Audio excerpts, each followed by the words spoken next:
రే అర్షద్, సాయంత్రం వచ్చి మర్చిపోకుండా నీ జీతం ఇప్పించుకొని పో. సరే అన్న. హలో చెల్లెమ్మ, ఈరోజు ఓనర్ జీవితం ఇస్తా అన్నాడు. నువ్వు సాయంత్రం రెడీ అయిపో, నీ బర్త్డేకి డ్రెస్ తీసుకునే వెళ్దాం. అన్నా, అదే జీతం ఇస్తా అన్నారు కదా. ఇదిగో ఒకసారి ఎంచుకో. అయ్యో అవన్నీ ఎందుకులే అన్న, థ్యాంక్ యూ సో మచ్.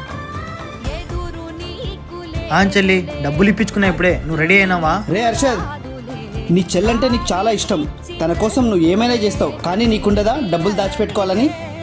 అంటే నీకు కూడా ఉంటుంది కదా, డబ్బులు దాచిపెట్టుకోవాలా, ఫ్రెండ్స్తో తిరగాల, బయట ఎంజాయ్ చేయాలని. ఇలా మీ చెల్లెల్ని ఇంకా ఎన్ని రోజులు చూసుకుంటుంటావు? తను ఏదో ఒక రోజు పెళ్లి చేసుకుని వేరే వాళ్ళ ఇంటికి వెళ్ళిపోతుంది. అప్పుడు ఏం చేస్తావు? తెలుసన్న, వెళ్ళిపోతుందని, అందుకే ఇవన్నీ చేస్తున్నా. తను చెల్లి అయ్యిండి కూడా నాకు ఒక అమ్మలా చూసుకుంటుందన్న.